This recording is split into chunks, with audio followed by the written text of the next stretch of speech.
Israel is involved in the war, and people think that it is leading to a world war. ఇశ్రాయెల్ దేశము యుద్ధంలో మనం చూస్తున్నాము. దీని తర్వాత ప్రపంచ యుద్ధము రాబోతుందని ప్రజలు భావిస్తున్నారు. So many things are getting fulfilled based on biblical prophecies.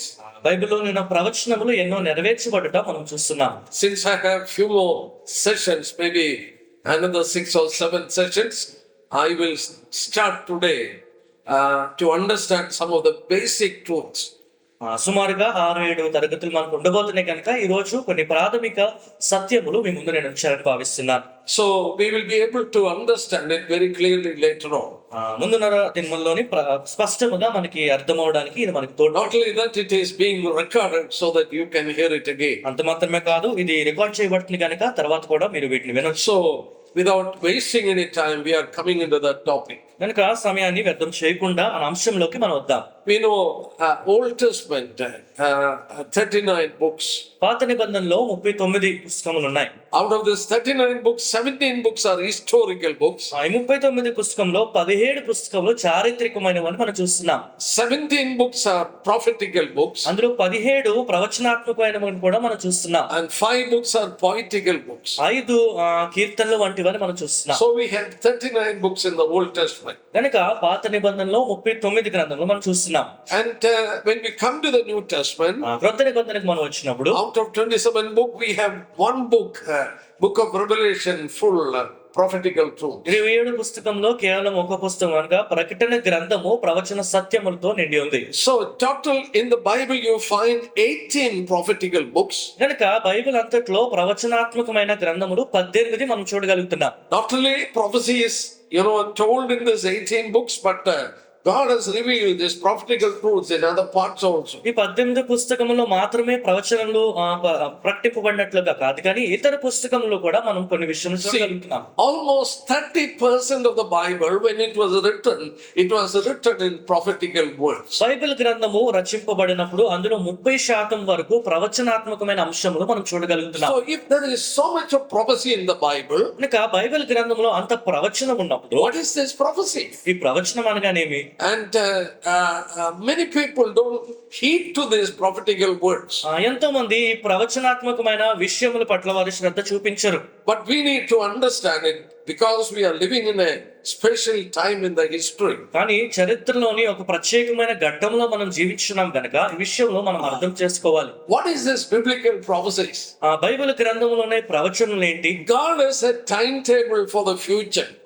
భవిష్యత్తులో జరిగే విషయములకు ఒక పట్టిక దేవుడు ఏర్పాటు చేసుకున్నాడు. God has a definite program for the nations and for the women, mankind.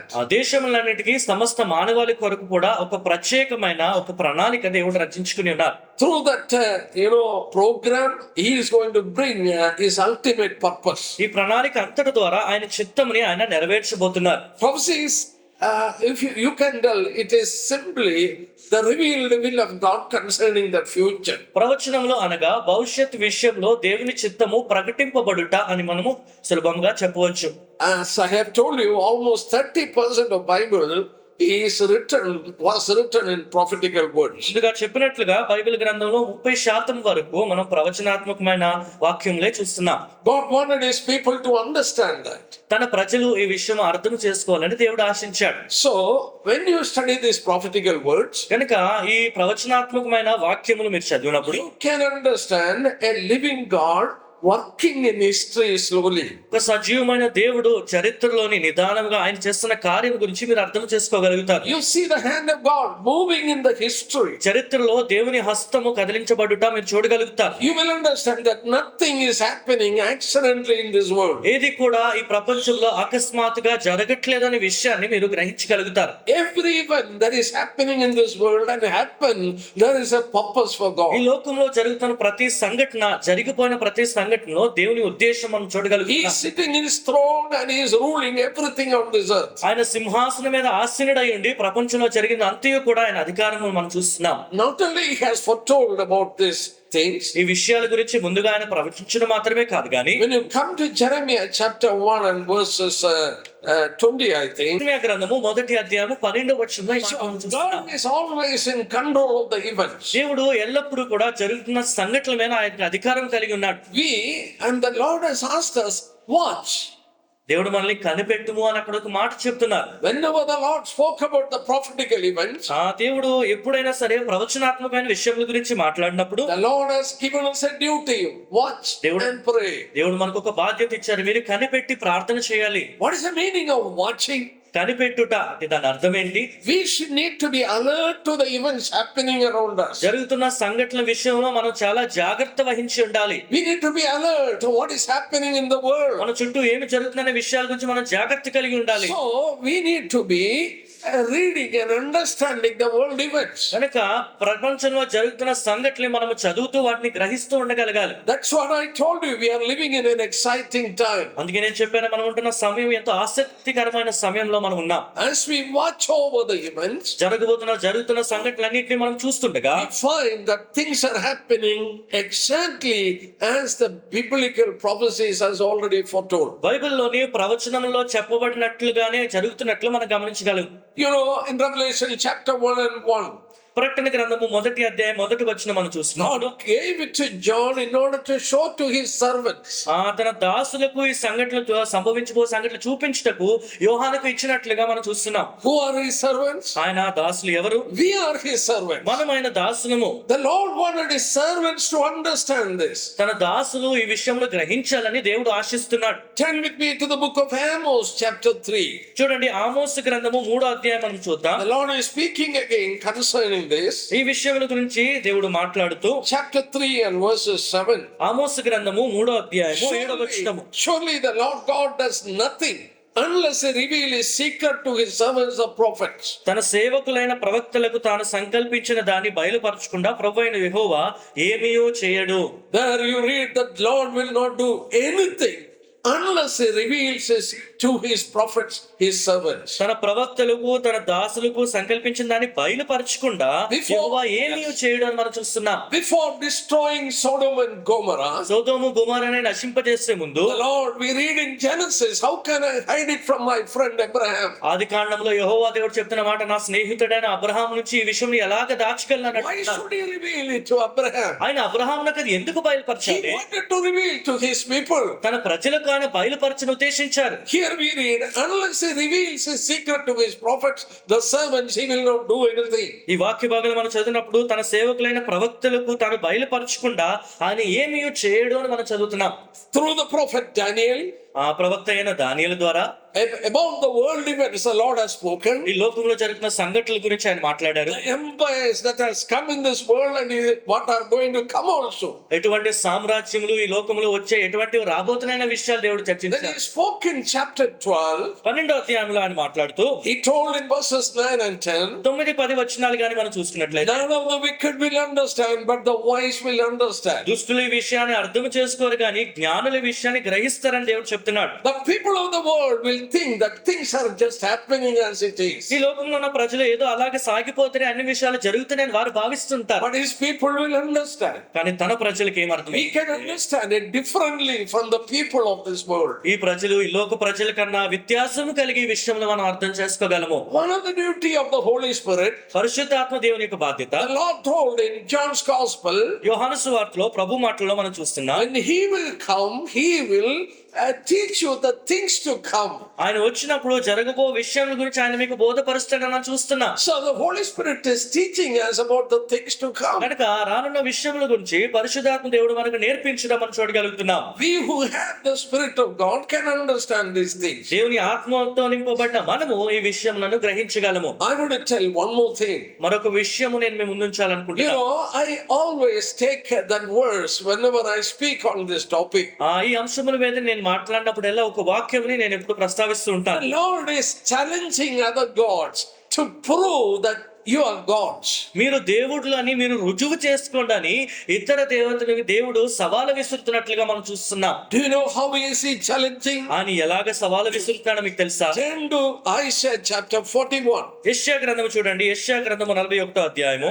God says only he can tell about the future. ఆయన మాత్రమే భవిష్యత్తులో జరగబోయే విషయముల గురించి చెప్పగలిగిన వాడని దేవుడు చెప్తున్నాడు. చూడండి, Look at Isaiah chapter 41. యెషయా గ్రంథము 41వ అధ్యాయము Verses 21 and 22. 21, 22 వచనాలు మనం చూస్తున్నాం. The Lord is challenging other gods. దేవుడు ఇతర దేవుడిని ఆయన సవాలు విసురుతున్నట్లు మనం చూస్తున్నాం. Present your case, says the Lord.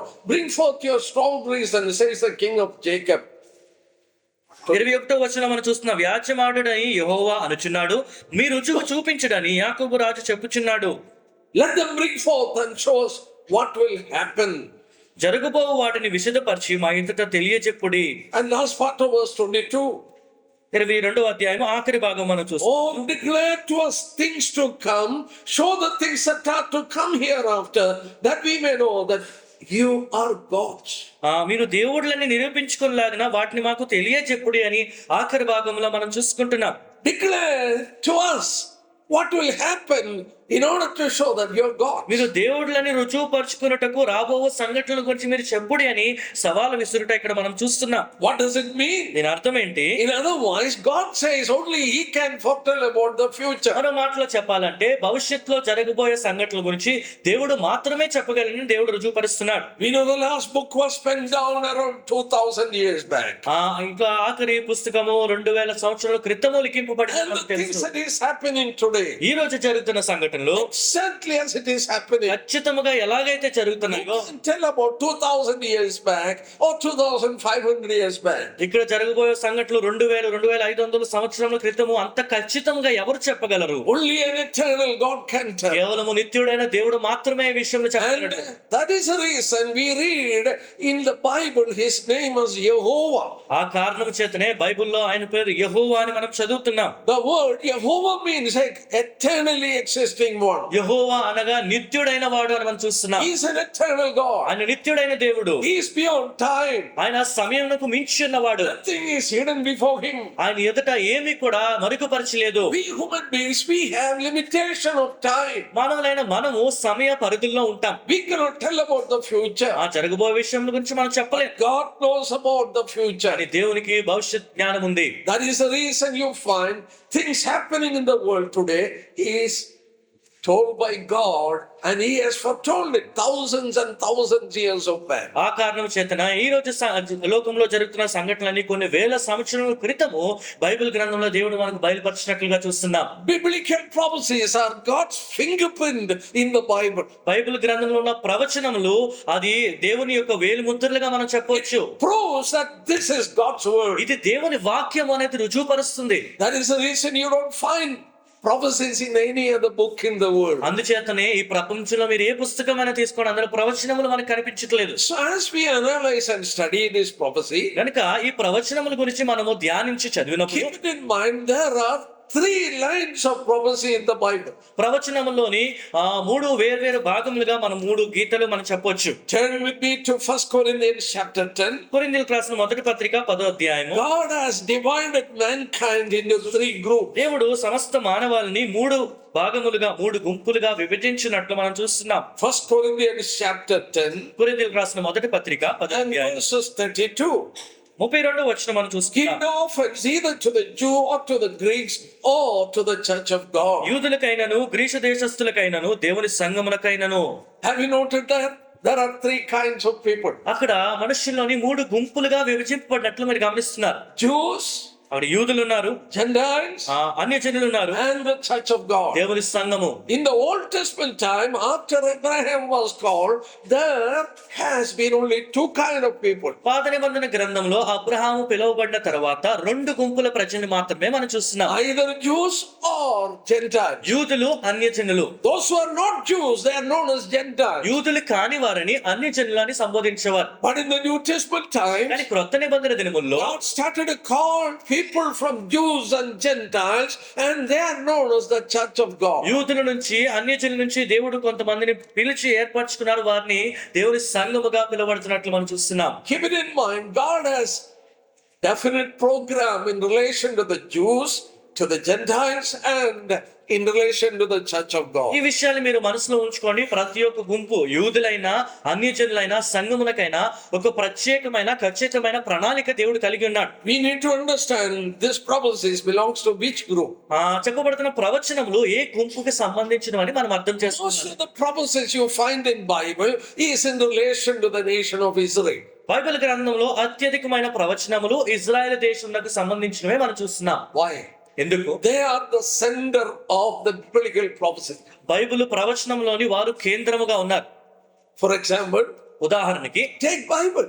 Bible మీరు తీసుకోండి. Only 11 chapters God took to write down about creation, about fall, about Noah's flood, etc. ఆ సృష్టి గురించి, మానవుడు పడిపోవట గురించి, నోవాహు ఆ దినముల గురించి కూడా రచించుటకు కేవలము 11 అధ్యాయాలు మాత్రమే దేవుడు తీసుకున్నాడు. Within 11 chapters, God has penned down all those things. 11 అధ్యాయంలో ఈ విషయములన్నీ కూడా దేవుడు పొందుపరిచాడు. From chapter 12 onwards, ఆదికాండము 12వ అధ్యాయం నుండి we come to the story of Abraham. Abraham యొక్క కథను మనం చూస్తున్నాం. From chapter 12 of Genesis till end of the Bible, it is a story of Abraham and his descendants. ఆదికాండము 12వ అధ్యాయం నుంచి ప్రకటన గ్రంథము ఆఖరి వరకు కూడా అబ్రహాము తన సంతానం గురించే మనం చదువుతున్నాం. What is the geography of Bible? Where is Bible written?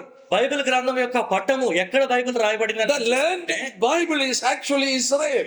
Bible రాయబడిన దేశము, బైబిల్ పట్టమంతా కూడా మనం ఇజ్రాయెల్ దేశంలో చూస్తాం. Where did Jesus Christ was born? ప్రభువైన యేసుక్రీస్తు వారు ఎక్కడ జన్మించారు? He came to his own, that is the Jewish people. ఆయన తన ప్రజల యొద్దకు వచ్చారు, ఆయన యూదుల యొద్దకు వచ్చారు. So you can understand the Jewish people and the importance of them. కనుక యూదులు వారు ప్రాముఖ్యతను మీరు గ్రహించగలరు. We need to understand the prophecies in relation to them.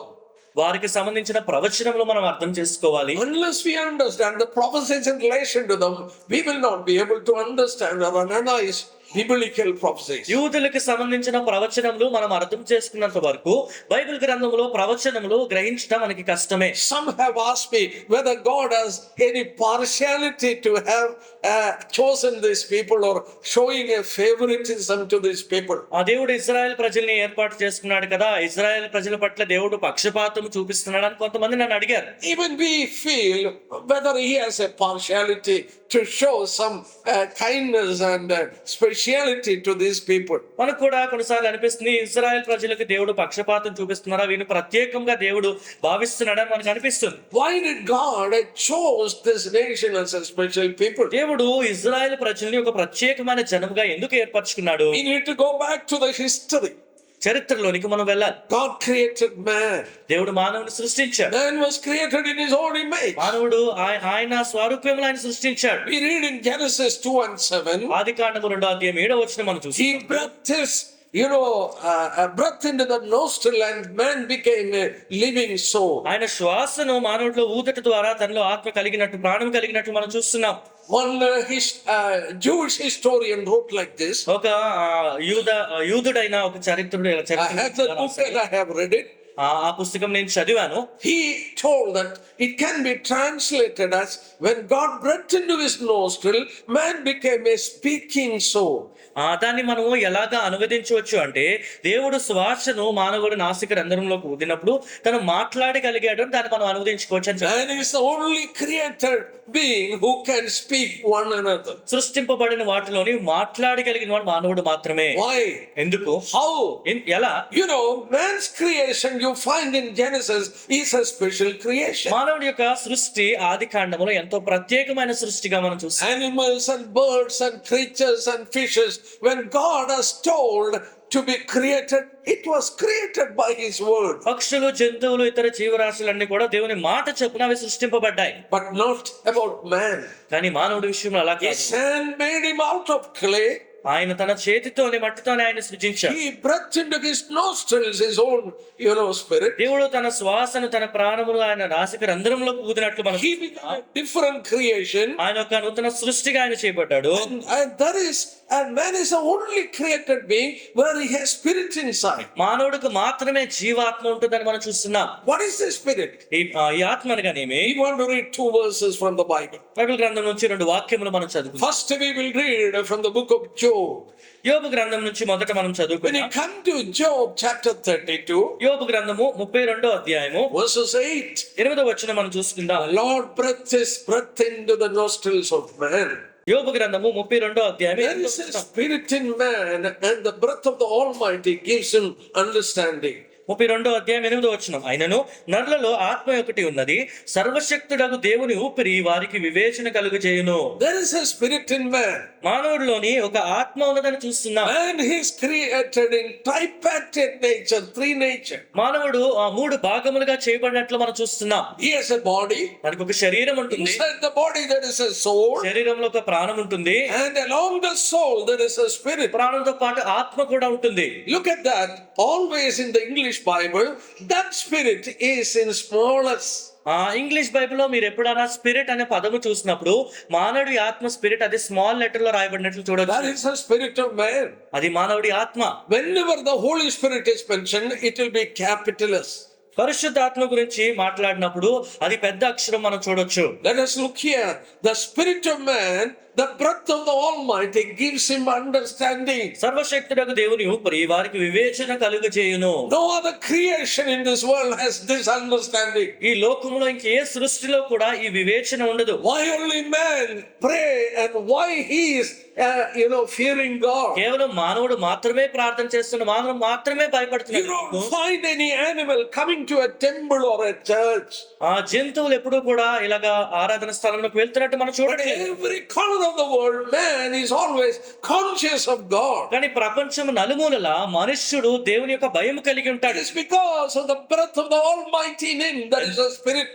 ఎందుకంటే సర్వశక్తుడగు దేవుని ఊపిరి వారిలో ఉంది అని ఆశ. And it gives him the moral understanding. అది మానవుడికి నైతిక వివేచన కలుగు చేస్తుంది. Conscious in him inside. తనలో ఒక మనస్సాక్షిని ఏర్పాటు చేస్తుంది. He knows what is right and wrong. ఏది సరి అయినదో ఏది కాదో తనకు అర్థమవుతుంది. One more verse I want to read in Proverbs chapter 18. మరొక వాక్యము సామెతల గ్రంథము 18వ అధ్యాయంలో మనం చూద్దాం. We are looking that man is different from all of the creation. మానవుడు సమస్త సృష్టినకు విభిన్నముగా చేయబడిన వాడని మనం చూడొచ్చు. Chapter 20 of Proverbs and 27. క్షమించండి, సామెతల గ్రంథము 20వ అధ్యాయం 27వ వచనం మనం చూద్దాం. The spirit of man is the lamp of the Lord, searching all the inner depth of his heart. నరుని ఆత్మ యెహోవా పెట్టిన దీపము, అది అంతరంగములన్నీ శోధించును. Again, the spirit of man is the smallest. మరలా ఇక్కడ నరుని ఆత్మ అని మీరు చూసినప్పుడు చాలా చిన్న అక్షరంగా It is చూస్తున్నాం. told that the spirit of man is a lamp inside, నరుని ఆత్మ యెహోవా పెట్టిన దీపము అని మనం చదువుతున్నాం. searching the inner depths of the heart. అది అంతరంగములన్నిటినీ శోధిస్తున్నట్లుగా మనం చూస్తున్నాం. Yes, here you find what is the difference between man and all other creation. ఇక్కడ మానవునికి సమస్త సృష్టికి మధ్య ఉన్న వ్యత్యాసం ఏంటో గమనించగలుగుతున్నాం. Let me condense the story why the Jewish people are different. యూదులు ప్రత్యేకింపబడిన వారు ఎందుకు అనుటకు నేను ఒక కథలా ఇలా Man was God conscious. మనుష్యుడు దేవుని గురించి తెలిసినవాడు. He knew what is right and wrong. ఏది సరి అయినదో ఏది సరికాదో మనుష్యుడు There was a తెలుసు. spirit inside him. మానవుడిలో ఒక ఆత్మ ఉంది, There was a conscience inside ఒక him. మనస్సాక్షి మానవుడిలో It ఉంది, is a lamb of God inside him. దేవుని దీపము మానవుడిలో ఉంది. But he disobeyed God. కానీ దేవునికి అవిధేయత And the చూపించాడు. spirit inside him that towards God. మానవులో ఉన్న ఆత్మ దేవునికి విరోధంగా చేసినట్లు మనం As చూస్తున్నాం. the days went on, ఇలాగ దినములు గడిచిన కొద్దీ you find in Genesis chapter 6, ఆది కాండము 6వ అధ్యాయం గాని మనం చూసినట్లయితే, look at chapter 6 of Genesis చూడండి ఆది కాండము 6వ అధ్యాయము and verses 11. 11వ వచనం మీరు చూడండి. There you read that the earth was filled with violence and corruption. భూలోకము దేవుని సన్నిధిని చెడిపోయి ఉండెను, భూలోకము బలాత్కారంతో నిండి ఉండెను అని చదువుతున్నాం. How can the world go forward? ఆ లోకము ఎలాగ ముందుకు వెళ్ళగలదు? Look at that verse 11. The earth also was corrupt and filled with violence, భూలోకము చెడిపోయి ఉండెను, భూలోకము బలాత్కారంతో నిండి killing ఉండెను. one another. ఒకరినొకరు చంపుకొనుట. Mighty became the rule. ఎంతో బలమైన వారు ఇలాగ వారి అధికారము. Yes, and the earth was filled with violence. భూలోకం అంతా కూడా బలాత్కారంతో నిండిపోయింది. How can the world go forward? లోకం ఇక్కడ నుంచి ఎలా ముందుకు It కొనసాగుతుంది? was not possible. అది సాధ్యం కాదు. So what did God do? కనుక దేవుడు ఏం He చేశాడు? wiped out that generation through Noah's flood. నోవాహు ఒక వరద ద్వారా అక్కడున్న తరములన్నింటిని కూడా ఆయన తుడిచివేసినట్లు మనం చూస్తున్నాం. It is because of this reason. ఈ కారణము చేతనే, because it cannot go forward. ఎందుకంటే ఈ భూలోకం అలాగ ముందుకి కొనసాగలేదు. It was full of violence and it was full of corruption. భూలోకం అంతయు చెడిపోయి బలత్కారంతో నిండి ఉన్నది. God eyes fell on a man. దేవుడి కన్నులు ఒక వ్యక్తి మీద ఉన్నట్లు మనం He called him out. ఆ వ్యక్తిని ఆయన పిలిచాడు. And he wanted to give a new beginning through that man. ఆ వ్యక్తి ద్వారా ఒక నూతన ప్రారంభము దేవుడు చేయాలని ఆశించాడు. We see his story in Genesis chapter 12. ఆదికాండము 12వ అధ్యాయంలో ఆ వ్యక్తి యొక్క కథని ప్రారంభం మనం His చూడగలుగుతాం. name is Abraham. ఆయన పేరు Abraham. Get out of your country. ఈ దేశం నుంచి బయటకు వెళ్ళమని దేవుడు, Get out of your family. నీ కుటుంబం నుంచి బయటికి రావు, From your father's నీ house. తండ్రి ఇంటి నుండి బయలుదేరాలి. It's not an easy thing in those days. ఆ రోజులు ఇదంత సులభమైన పని కాదు. Those days, the tribal, a belt and the relation was so strong. ఆ రోజుల్లోని ఇలాగ గుంపులుగా ప్రజలు నివసిస్తున్నప్పుడు వారి మధ్య సంబంధములు చాలా బలముగా ఉండేవి. To be separation from his family and country was not easy. తన దేశం నుంచి తన కుటుంబం నుంచి విడిపోయి బయటకు వచ్చిన అంత సులభమైన పని కాదు. To where? God didn't reveal. ఎక్కడికో దేవుడు చెప్పలేదు. Go to a country I'm going to show you. నేను నీకు చూపించే దేశంలోకి వెళ్ళము అని దేవుడు చెప్పాడు. Here is faith. ఇక్కడ విశ్వాసమును మనం Believe in చూస్తున్నాం. God. దేవుని యందు విశ్వాసం He is ఉంచుతున్నాం. taking me to a country. దేవుడు నన్ను ఒక దేశంలోకి తీసుకువెళ్తున్నాడు. He don't know where is he going. ఎక్కడికి వెళ్తున్నాడు ఆయనకి తెలియదు. Imagine he was living in Mesopotamia. That's what you read in Acts chapter 7. ఊహించండి, అపోస్తలుల కార్యం గ్రంథం 7వ అధ్యాయం చూసినప్పుడు Abraham మెసొపొటామియాలో నివసిస్తున్నాడు. What is the meaning of Mesopotamia? మెసొపొటామియా అంటే దాని The అర్థం ఏంటి? meaning of Mesopotamia is between two rivers. మెసొపొటామియా అనగా రెండు జలముల మధ్య ఉన్నది అని మనం చెప్పొచ్చు. Between Euphrates and Tigris, Abraham was living. యూఫ్రటీ నది, టిగ్రీ నది మధ్యలో ఉన్నది So you can మెసొపొటామియా. imagine it was such a fertile land. కనుక ఎంతో మంచి ప్రదేశం అది. Leave that place. ఆ ప్రదేశంలో విడిచిపెట్టాలి. To the place where I'm going to show. నేను నీకు చూపించబో దేశంలోకి నువ్వు God రావాలి. didn't reveal him. Where is he going to take? దేవుడు ఆయన ఎక్కడికి తీసుకెళ్లబోతున్నాడు దేవుడు బయలుపరచలేదు. By faith, he started to move from there. విశ్వాసముతో అక్కడి నుంచి బయలుదేరిన అబ్రహామును మనం చూస్తున్నాం. Why did God choose Abraham? దేవుడు అబ్రహామును ఎందుకు ఏర్పరచుకున్నాడు? There was a reason. దానికి ఒక కారణం మనం చూస్తున్నాం. Look at chapter 18.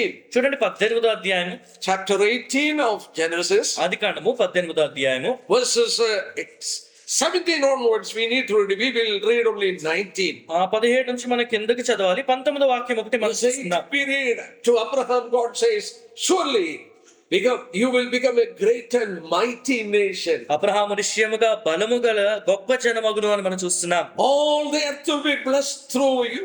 అతని మూలముగా భూమిలోని సమస్త జనములను ఆశీర్వదింపు. Verse 19. ఇప్పుడు 19వ వచనం I చూడండి. have known him in order that he might command his children and his household after him, that they keep the way of the Lord to do righteousness and justice, that the Lord may bring to Abraham what he has spoken to him. 19వ వచనం మనం చదువుతున్న ఎట్లనగా యెహోవా అబ్రహామును గూర్చి చెప్పినది అతనికి కలుగు చేయనట్లు తన తరువాత తన పిల్లలను తన ఇంటి వారును నీతి న్యాయములు జరిగించుచు యెహోవా మార్గమును గైకొనుటకు అతడు వారికి ఆజ్ఞాపించినట్లు నేను అతని ఎరిగి ఉన్నానెను. When the whole world has gone away from God, లోకమంతా దేవుని నుంచి దూరముగా when వెళ్ళిపోయింది. the earth was filled with violence and corruption, లోకమంతా బలత్కారంతో నిండి చెడిపోయి ఉంటుంది. God wiped out the people దేవుడు ప్రజలందరినీ కూడా తుడిచివేశాడు. and he started to bring a new beginning through the life of Abraham. Abraham జీవితం ద్వారా ఒక నూతన ప్రారంభము దేవుడు చేస్తున్నట్లు Separated that family. వేరు చేయబడిన కుటుంబము. Yeah, we read here that they may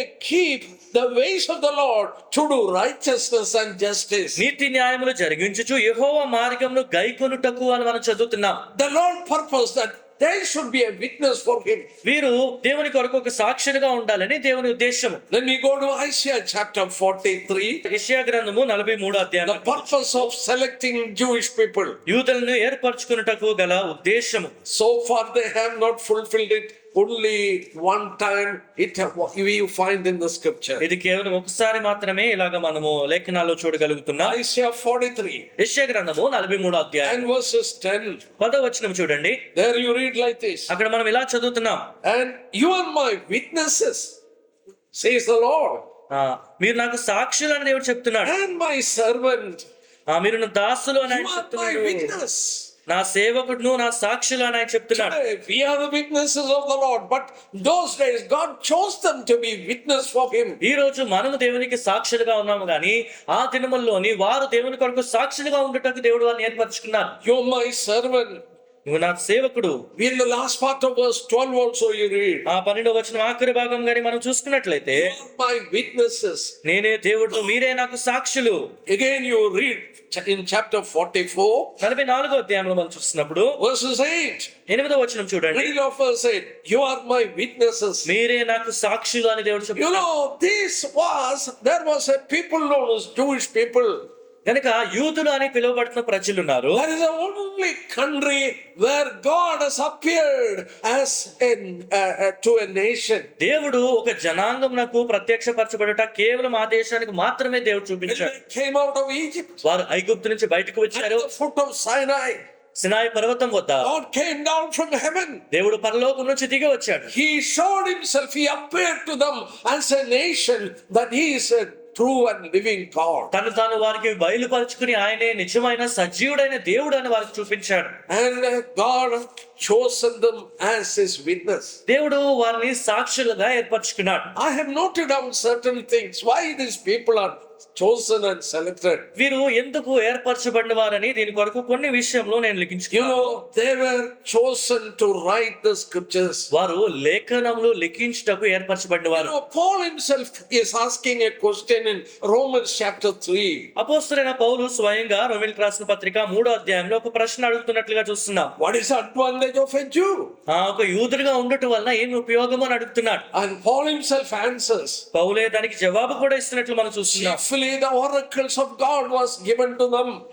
దేవుని యొక్క న్యాయ విధులు వారికి ఇవ్వబడినట్లుగా చెప్తున్నాడు. What is the advantage of a Jew?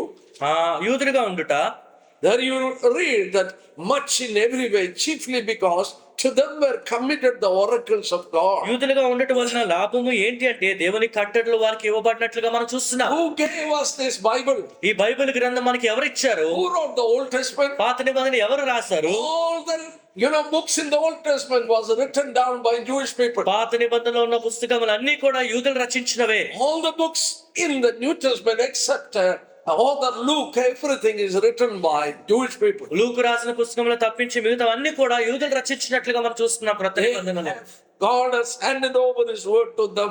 దేవుడు తన వాక్యమును వారికి అప్పచెప్పాడు. What is the advantage of a Jew?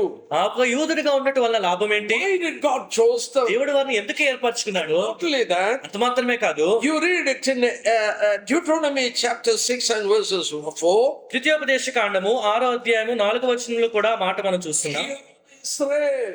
Israel ప్రజలకు వినమని ఆయన చెప్తున్నట్టు. Shema. It is called Shema. In other words, it is a prayer they used to pray. Hear, O Israel, the Lord God is one. ఇది షమ్మా అని వారు పిలుస్తూ ఉంటారు. ద్వితీయోపదేశ కాండం 6వ అధ్యాయం 4వ వచనం చూసినప్పుడు, ఇజ్రాయేలు వినుము, మన దేవుడైన యెహోవా అద్వితీయుడగు యెహోవా. About one God. ఒక్కడైన దేవుడు అని మనం చూస్తున్నాం. Monotheism. They are the people who taught the world about one God. అద్వితీయుడగా దేవుడి గురించి ప్రపంచంలోకి తెలియజేసిన ప్రజలు Israel. We are looking why God chose these people. దేవుడు వీరిని ఎందుకు ఏర్పరచుకున్నారంటే కారణములు మనం చూస్తున్నాం. They were chosen as his witnesses. తనకి సాక్షులుగా దేవుడు వారిని ఏర్పరచుకున్నాడు. They were chosen to write down God's oracle. దేవుని వాక్యము, దేవుని కట్టడను రాయటకు దేవుడు వారిని So ఏర్పరచుకున్నాడు. we have today the Bible. ఈ రోజు బైబిల్ గ్రంథం మన చేతిలో అందుకే ఉంది. Bible is given to us by these Jewish people. యూదుల వల్లనే బైబిల్ మన చేతికి మనం అందుకున్నాము. Not only that, అంత మాత్రమే కాదు, they are the teachers of one God. అద్వితీయుడకు దేవుడు, ఒకే ఒక్క దేవుడు అని బోధించిన వారు వారే. First time the people or the world has heard that voice, Hear, O Israel, the Lord God is one. లోకములో ఉన్న ప్రజలందరూ కూడా మొదటిసారి ఇది వింటున్నారు, మన దేవుడైన యెహోవా అద్వితీయుడగు యెహోవా. More than that, అంత మాత్రమే కాదు, God prepared these people in order to bring or to give birth to Lord Jesus Christ. ప్రభువైన యేసుక్రీస్తు వారి జననము కొరకు ఈ ప్రజల్ని దేవుడు సిద్ధపరిచాడు. Look at Romans chapter 9. చూడండి, రోమీయులకు రాసిన పత్రిక 9వ అధ్యాయము. Romans chapter 9 and verses 5. రోమీయులకు రాసిన పత్రిక 9వ అధ్యాయం 5వ Paul is speaking about the Jewish people in chapter 9, 10 and 11. 9, 10, 11 అధ్యాయంలో రోమీయులకు రాసిన పత్రికలో అపోస్తలుడైన పౌలు యూదుల గురించి ప్రస్తావిస్తున్నారు. Chapter 9, 10 and 11. 9వ అధ్యాయం, 10వ అధ్యాయం, 11వ అధ్యాయంలో ఈ విషయాలు మనం చూస్తున్నాం. Chapter 9 verses 5. చూడండి, 9వ అధ్యాయం 5వ వచనం మనం Of whom చూస్తున్నాం. the fathers and whom according to the flesh Christ came.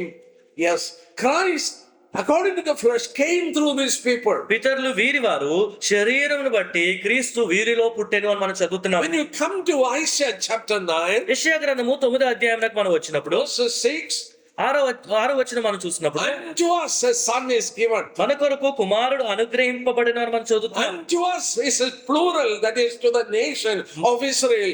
Christ was given. మనకు అనగా అక్కడ బహువచనం వాడారు, ఇజ్రాయెల్ జనమున కొరకు. When you come to Revelation chapter 12, ప్రకటన గ్రంథము 12వ అధ్యాయానికి మనం we వచ్చినప్పుడు find a woman. అక్కడ ఒక స్త్రీని మనం చూస్తున్నాం. Catholics say it is Virgin Mary.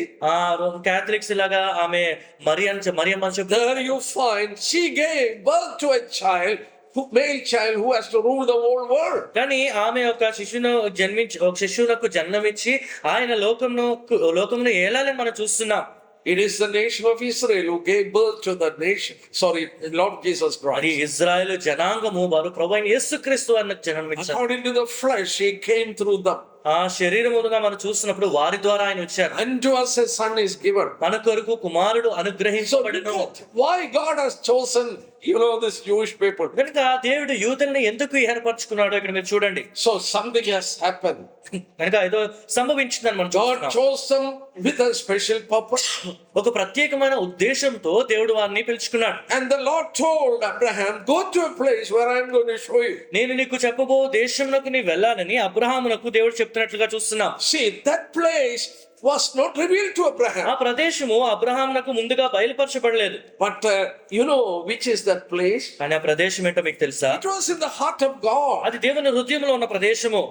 Keeping that in the heart of only, he called Abraham. ఆయన హృదయములో ఈ విషయం ఉంచుకుంటూ అబ్రహామును ఆయన పిలిచినట్లుగా మనం చూస్తున్నాం. Go to a place where I am going to show you. నేను నీకు చూపించే దేశమునకు వెళ్ళుము. When you come to Deuteronomy chapter 32, ద్వితీయోపదేశ కాండము 32వ అధ్యాయానికి మనం we వచ్చినప్పుడు read in verses 8. 8వ వచనం మనం చూస్తే Deuteronomy chapter 32 and verses 8. ద్వితీయోపదేశ కాండము 32వ అధ్యాయం 8వ వచనం.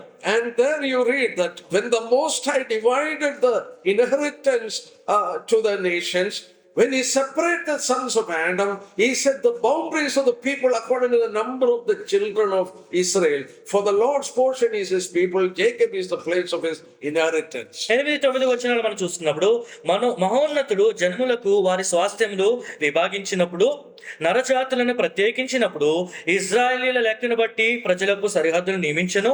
యెహోవా వంతు ఆయన జనమే, ఆయన స్వాస్థ్య భాగము యాకోబే. We read in Psalms 24 and 1.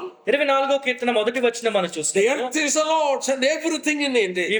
ఈ భూలోకము ఇందులో ఉన్న సమస్తము దేవునిదే అని మనం చదువుతున్నాం. All the earth belongs to him. ఈ లోకమంతయు కూడా ఆయనదే అని మనం చదువుతున్నాం. Among this, since all the land belongs to him, the nations, when he divided the inheritance, the first boundary the Lord drew was the boundary of Israel. భూమియు దాని సంపూర్ణతయు లోకమంతయు దేవునిదే గనుక ఇలాగా ఆయన సరిహద్దులు విభజించినప్పుడు మొట్టమొదటిగా ఇజ్రాయెల్ ప్రజలకు సరిహద్దులు నియమించినని మనం It చదువుతున్నాం. was in the heart of God. Which part of the land of this earth should be given to Abraham? ఈ లోకములో ఏ భూభాగము అబ్రహామునకు ఇవ్వబడాలో దేవుని హృదయంలో ఉన్నది. Do you know why did God give that land? దేవుడు ఆ ప్రదేశం ఎందుకు ఇచ్చారో తెలుసా? You know what is the speciality of that land? ఆ భూమి యొక్క ప్రత్యేకత ఏంటో మీకు తెలుసా? I'll give you 3 passages. 3 వాక్య భాగములు మీ ఎదుట నేను And ఉంచుతాను. you will find that it is the center of the world. అది భూమునకు మధ్య భాగంలో ఉందని మనం చెప్పొచ్చు. Ezekiel 5:5. ఎహెస్కేలు గ్రంథము 5వ అధ్యాయం 5వ వచనము. Ezekiel 38 and verse 11. ఎహెస్కేలు గ్రంథము 38వ అధ్యాయం 11వ వచనము. Isaiah 19 and verse 24. యెషయా గ్రంథము 19వ అధ్యాయం 24వ వచనము. Read at least Isaiah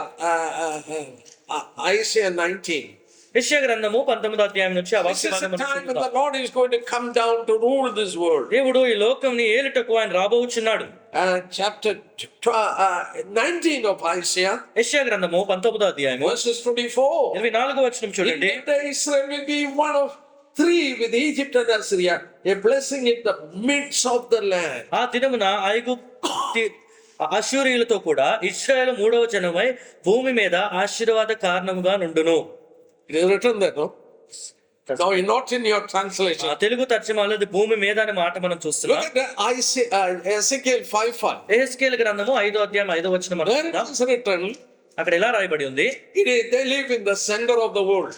వారు భూమునకు కేంద్రము, మధ్య భాగంలో వారు ఉన్నట్లుగా మనం చదువుతున్నాం. Look whether there it is in your translation. చూడండి, మన తర్జుమాలో మాట వచ్చింది, అన్య జనుల మధ్య అని మనం మాట చూస్తున్నాం. Written there. Yes. Yes. 38 verse 11 also.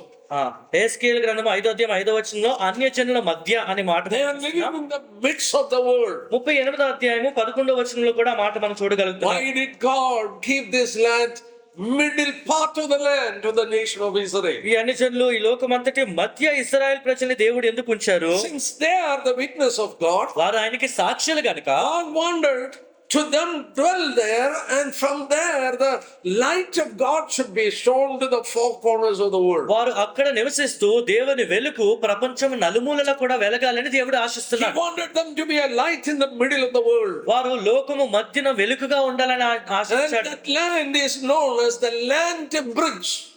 Land bridge. ఆ వాక్యం అక్కడున్న భూభాగము అదొక వంతెనగా మనం చూస్తున్నాం. Someone want to go from Africa or Asia to Europe, or from Europe to Africa. Africa నుంచి ఏషియా, యూరోప్ ఖండంలోకి రావాలన్నా, ఐరోపా ఖండం నుంచి ఆఫ్రికా They have to వెళ్ళాలన్నా walk through this path. వారు ఈ భూభాగం మధ్య నుంచి వారు వెళ్ళాలి. Other path is desert. మరొక భాగం అంతా ఎడారిగా ఉంది. So once they walk through this place, కనుక ఈ మధ్య భాగం నుంచి వారు నడిచినప్పుడు they will come to know that God.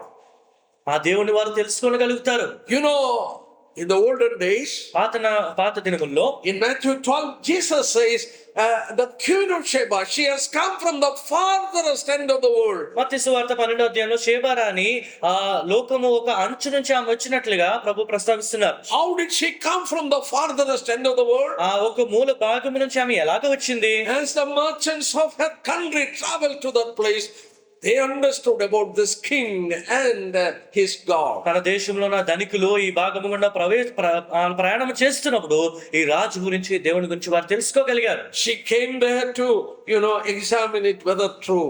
అది నిజమో కాదో తెలుసుకున్నట్టుకు ఆమె అక్కడికి వచ్చినట్లుగా మనం చూస్తున్నాం. Yes, brothers, they are given the center part of the world so that they should be light to the world. ఈ లోకములో కేంద్రమైన భాగము, మధ్య భాగం వారికి ఎందుకు ఇవ్వబడిందంటే ఈ లోకమంతటికి వారు వెలుగుగా ఉండాలని దేవుడు ఆశించాడు. God told Abraham, this land belongs to you and your descendants. ఈ దేశము నీకు, నీ సంతతి వారికి నేను ఇస్తానని దేవుడు అబ్రహాముకు వాగ్దానం చేసినట్లుగా చూస్తున్నాం. Look at chapter 13 of Genesis చూడండి, ఆదికాండము 13వ అధ్యాయము and verses 15.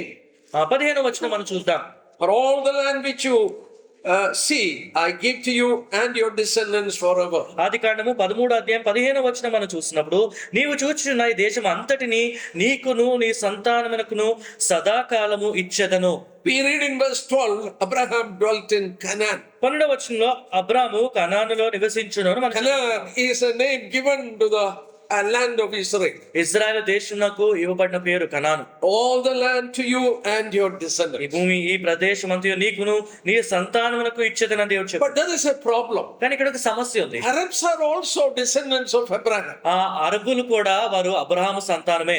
Through Hagar, Ishmael is born. ఆగారు ద్వారా ఇష్మాయిలు జన్మించాడు. Through Keturah, 6 sons are born. కెతురా ద్వారా 6 కుమారులు They జన్మించారు. are also Abraham's descendants. వీరు కూడా అబ్రహామునకు వారి సంతానమే. So, is all this land, as Arab claims, this land belongs to us? Arab దేశస్తులు వారు కూడా అబ్రహాము సంతతి వారి గనుక ఈ దేశము వారికి చెందినదని వారు అడుగుతుంటారు. God specifies this land belonged to Isaac, Jacob and his descendants. దేవుడు ప్రత్యేకించి ఈ భూభాగము ఇస్సాకు, యాకోబు తన సంతతి వారికి అని దేవుడు I will just ప్రత్యేకించి show you chapter 17. చూడండి, ఆ మాట మనం చూద్దాం. ఆదికాండము 17వ అధ్యాయం There in 17 verses 20 to 21.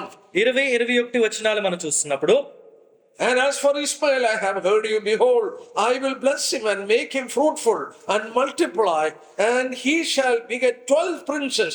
But my covenant I will establish with Isaac.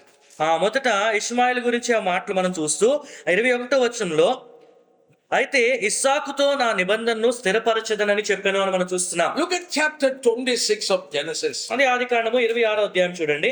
26 of Genesis 26వ అధ్యాయము and verses 3 and 4. 3-4 వచనములు మనం చూద్దాం. Here God is speaking to Isaac. ఇక్కడ దేవుడు ఇస్సాకుతో మాట్లాడుతున్నాడు. Dwell in this land, I will be with you and bless you, for you and your descendants I will give all this land. ఈ దేశమందు పరవాసి ఉండుము, నేను నీకు తోడై ఉండి నిన్ను ఆశీర్వదించదును, ఏలయనగా నీకును నీ సంతానమునకును ఈ దేశములన్నీ ఇచ్చి.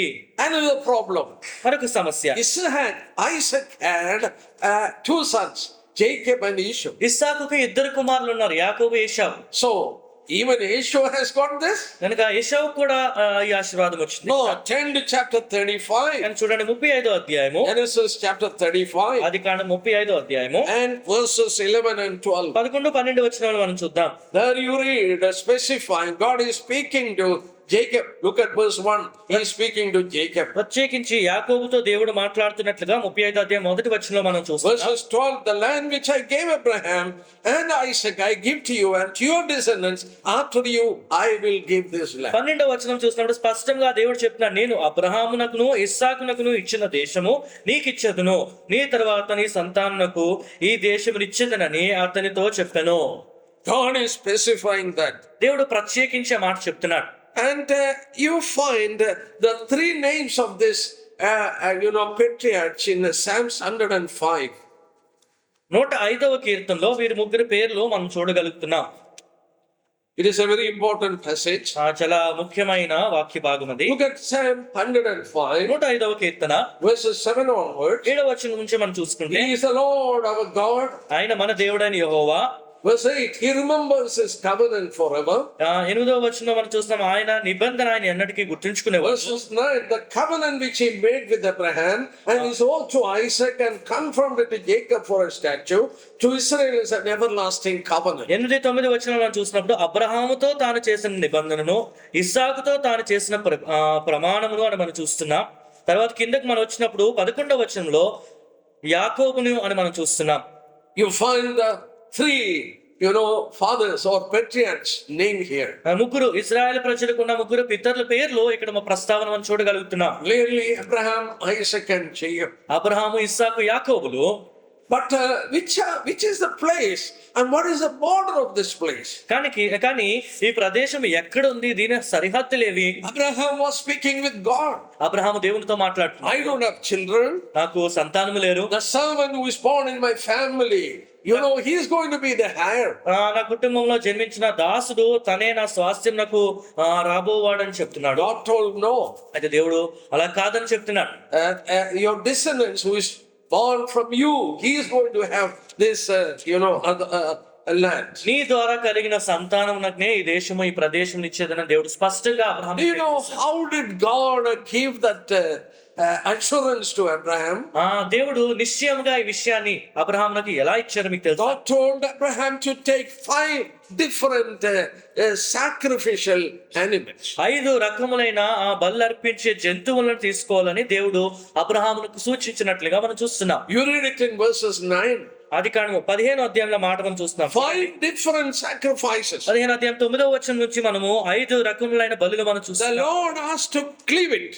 ఖండింపవలన అన్న మాట ఇక్కడ మనం చూస్తున్నాం. And verses 12. 12వ వచనంలో, And the sun was going down. ప్రొద్దుగుంకబోయినప్పుడు And a deep sleep fell upon Abraham. అబ్రహామునకు గాఢ నిద్ర పట్టెను. Behold, a horror and great darkness fell upon him. భయంకరమైన కటిక చీకటి అతన్ని కమ్మగా. Then what happened? అప్పుడు ఏం జరిగింది? Look at verses 17. 17వ వచనం చూడండి. Then a smoking oven went in between these pieces. రాజు చిన్న పొయ్యు అగ్ని జ్వాలయును కనబడి ఆ ఖండముల మధ్య నడిచిపోయాను అని చూస్తున్నాం. Verses 18. 18వ వచనం చూడండి. On the same day the Lord made a covenant with Abraham. ఆ దినమందే యెహోవా దేవుడు అబ్రహాముతో చేసిన నిబంధన మనం చూడగలుగుతున్నాం. What is that covenant? ఆ నిబంధన ఏంటి? Look at verses the rest of that verse 8. 18వ వచనం కింద భాగం మనం To your చూస్తున్నాం. descendants I have given this land from the river of Egypt to the great river of Euphrates. Euphrates నది వరకు ఈ దేశమును అనగా ఆ కింద ఇదంతా కూడా నీ సంతానమునకు ఇచ్చి ఉన్నానని 21వ వచనం ఆఖరి భాగంలో మనం చూస్తున్నాం. Take a map and look. ఒక పట్టము మీరు తీసుకుని చూడండి. Euphrates is running through Iraq and Syria. Euphrates నది ఇరాకు, సిరియా దేశంలో గుండా ప్రవహిస్తుంది. From that place ఆ భాగము నుండి till the river that is running through Egypt. ఐగుప్తు దేశంలో వెళ్తున్న ఆ నది.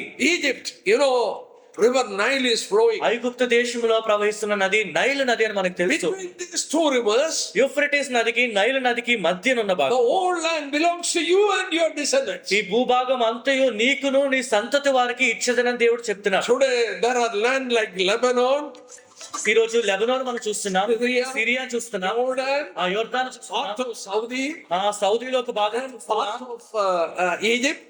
ఐగుప్తు దేశం చూస్తున్నాం. All this land God has promised, to Abraham. ఈ భూభాగం అంతయు దేవుడు అబ్రహామునకు వాగ్దానం చేసినట్లుగా చూస్తున్నాం. What is happening in the Middle East now? దేశంలో ఇప్పుడు ఏం జరుగుతుంది? Israel is in war with the neighboring countries. ఈ తూర్పు దేశంలో మనం చూసినప్పుడు ఇజ్రాయెల్ ప్రజలు తన చుట్టూ ఉన్న దేశంతో యుద్ధం జరుగుతున్నట్లుగా మనం Great చూస్తున్నాం. crisis is going on. ఒక గొప్ప ఉపద్రవం, ఒక సమస్య అక్కడ ఏర్పడింది. Brothers and sisters, సహోదర సహోదరి, they are going to get this land immediately as the Lord is coming back. దేవుడు ప్రభు త్వరలో రానే ఉన్నాడు కనుక ఈ భూభాగం వారి త్వరలో వారి సొంతం But I want కావాలి. to tell something about this covenant. కానీ ఈ వాగ్దానం గురించి ఒక మాట నేను మీకు When చెప్పాను. these animals were killed, a smoking oven, a fire went in between. ఈ జంతువులన్నీ కూడా ఖండింపబడినప్పుడు వారి మధ్య అగ్ని జ్వాల వెళ్ళినట్లుగా మనం చూస్తున్నాం. Do you want to know what it is? అగ్ని జ్వాల ఏంటో మీరు తెలుసుకోవాలనుకుంటున్నారు. Jeremiah chapter 34 ఇర్మియా గ్రంథము 34వ అధ్యాయము and verses 18 and 19. 18, 19 వచనాలు గాని మనం చూసి You read there, the people made a covenant with God when they walked in between the cluttered calf. వారు ఆ విభజింపబడిన దూడ మధ్యలోంచి వెళ్తున్నప్పుడు వారు అలా నడిచినప్పుడు దేవునితోని ఒక వాగ్దానం చేసుకున్నట్లుగా 19వ వచనంలో మనం చూస్తున్నాం. When two Jewish people, ఇద్దరు యూదులు they wanted to make a blood covenant, a covenant that can never be broken.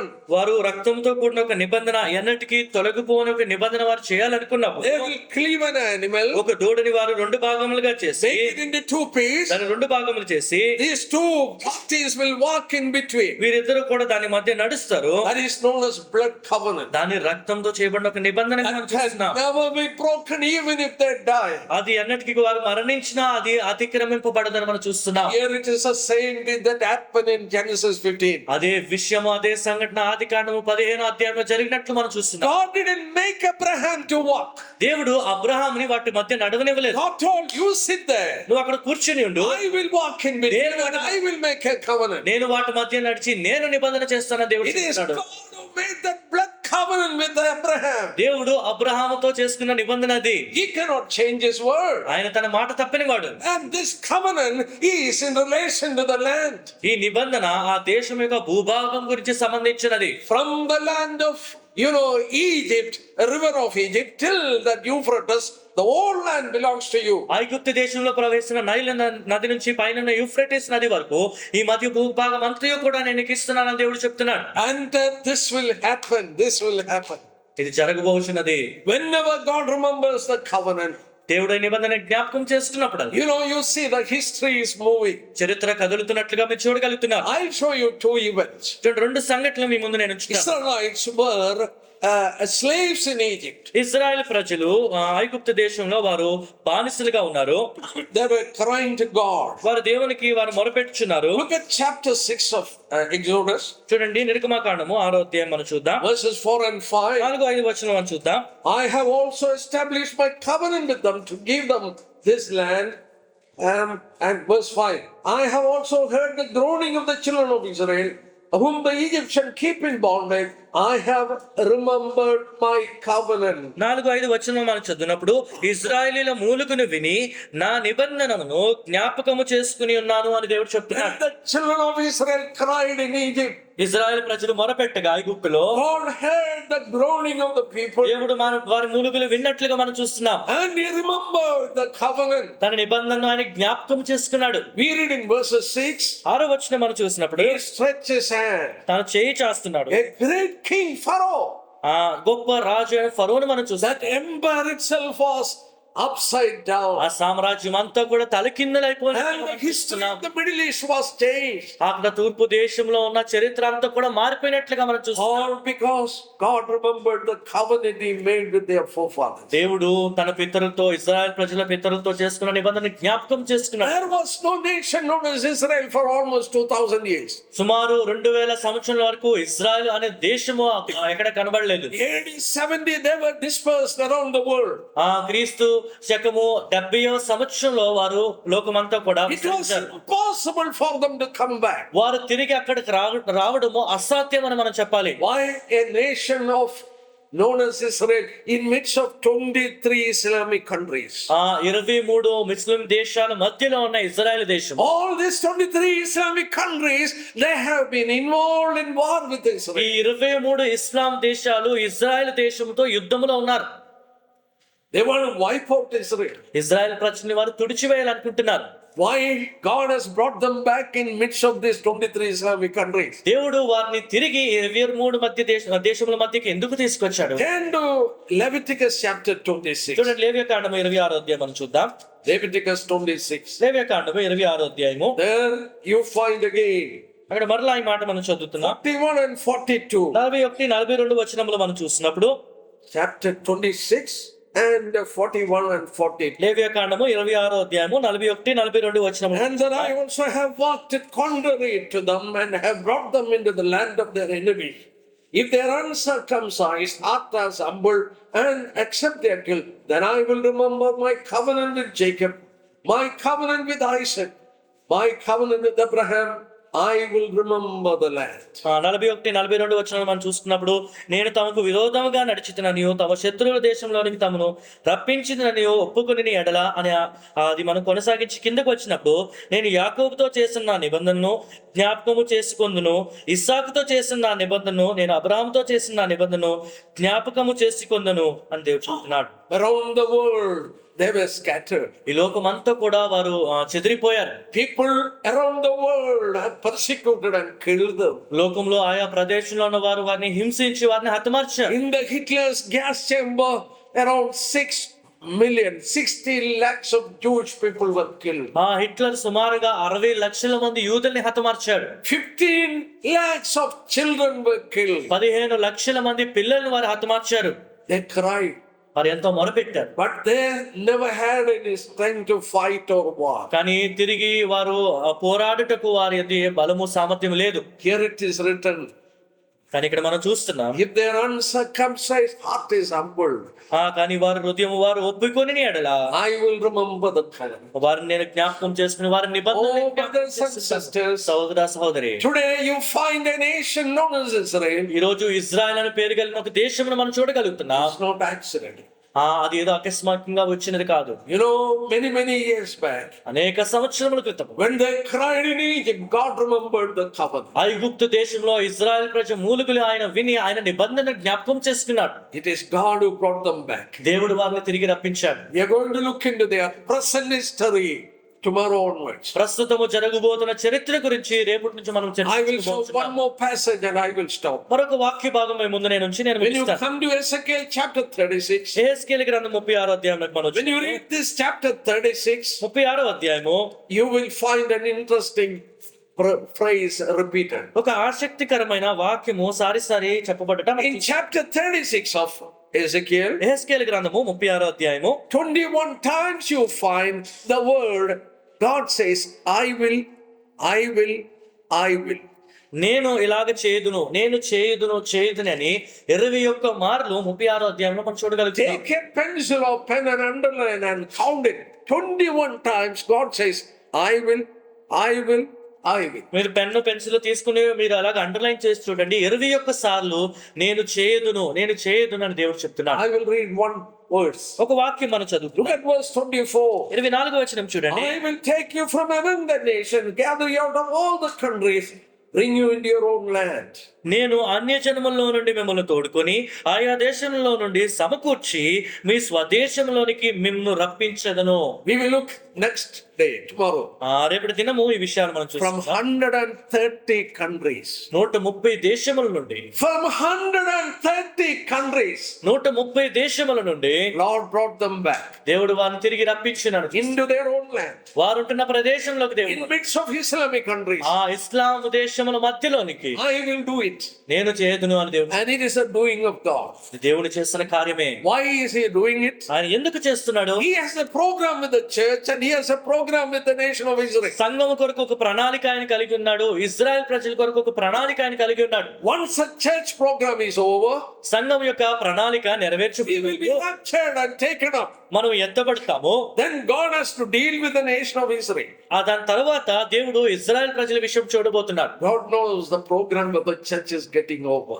సంఘం యొక్క ప్రణాళిక అది అంతమునకు వచ్చిందని దేవునికి తెలుసు. Anytime the fullness of the Gentiles can come in. నిజంలో నెరవేర్చబడట కాలం నెరవేర్చబడట ఎప్పుడైనా జరగవచ్చు. Once it happens, we will hear the trumpet call. అది జరగబడినప్పుడు కడబూర శబ్దం మనం వినబోతున్నాం. We will be changed within the twinkling of an eye. We will be taken up. కనురెప్ప పాటున మన స్వరూపంలో మార్చబడి మనం ఎత్తబడతాము. That can happen anytime. అది ఏ క్షణమైనా జరగవచ్చు. Once it happens, అది ఒక్కసారి జరిగినప్పుడు the Lord has to deal with the nation of Israel. దేవుడు ఇజ్రాయెల్ దేశం గురించి ఆయన చూడాలి. So he has brought them back after 2000 years. కనుక 2000 సంవత్సరంల తర్వాత వారిని తిరిగి సమకూర్చిన దేవుడు. You find a tiny country known as Israel today. Israel అనే ఒక చిన్న దేశంని ఈ రోజు మీరు ప్రపంచ పటంలో చూడగలుగుతున్నారు. I will bring them back. వారిని నేను తిరిగి తీసుకువచ్చిన దేవుడు చెప్తున్నాడు. It is a work of God. అది దేవుని కార్యమే. And we are going to see the present events happening there. ప్రస్తుతము అక్కడ జరుగుతున్న సంఘటనల గురించి మరింత మనం But చూస్తాం. keep it in mind, Israel is not an accidental event, or it is not brought by the history.